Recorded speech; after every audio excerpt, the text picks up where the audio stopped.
the government, like how to get the city permit and how to pass the construction inspection. Because Yeah, like we discussed, I think that's something we can't really answer because every single jurisdiction is kind of different. I have ran into a problem that I went to a town board meeting and told them what we want to do, like the glamping project, tiny house, and after the meeting, the guy, like I think the code enforcement officer walking to me is like, Hugo, you just want to do a mobile home park. Don't find all those excuses. And that's something like you have to, I would say like discuss with them because if you want to do glamping, you're not doing this in the city. You're doing this in a suburban area. So some people in the suburban area still don't understand what glamping is. And there are some places that they just don't want to accept the new thing. They want to keep the thing as the way it is before. So it really depends on the local place. But to answer your question, the easiest way I would say is to call the local enforcement officer or the town supervisor just to tell them what you want to do. And if you have a land in your mind, just tell them, hey, I want to do this here. And if you have some information, like for example, James join or the OM, like the marketing information, you can also send it to them like, hey, this is what we want to do. See what their first reaction. If they just tell you no, then find another land. What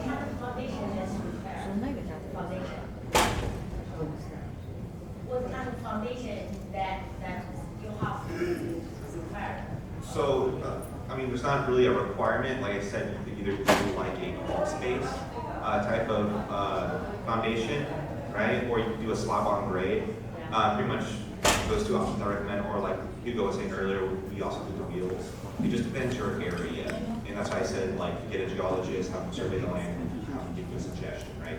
To get a geologist, it's like $100 for him to survey, and then he can give you a proper recommendation. Okay, so gas and the electricity have to be offset. Yes, and that's another, that's outside of us, right? Once that's ready, we could probably, pass, right? We could actually put it all in, and inside the house we already have the gas, we have the electricity, and the HVAC, it's all already built for you. From your part, everything is back home. For Yes. it to be passed, right? Yes. So the rough, you don't need the rough inspection and the selling inspection. Yes. Okay.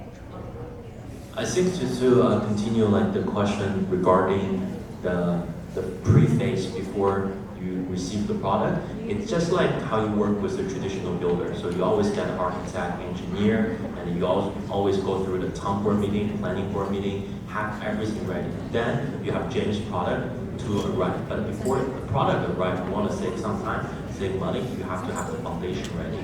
And yeah, and every place is different. Sometimes it might require slab, concrete slab. Somewhere maybe the deck is okay. So The 750 square foot is that building 2 bedroom or one master bedroom? So it's one master bedroom, living room, and an office. The office is considered den or like It would be considered a den, because there's no closet. So one more question. So 150,000. So 150,000 including shipping, right? Where is your company located? Our main location is Texas, Brookshire, Texas. Okay. So if I order it in California and you're gonna put all the way to California and install it, Yes, so that's included in everything, like the price, overall price. I'm pretty sure it is. I'm pretty sure. Timeline? We don't have that quite yet. We don't have the timelines yet. It depends how many pre-ordered, how many that we have in the pipeline, and then we just expanded to California, so we'll also be planning production in California very soon. So you wouldn't have to shipping all the way to Texas to keep the cost low.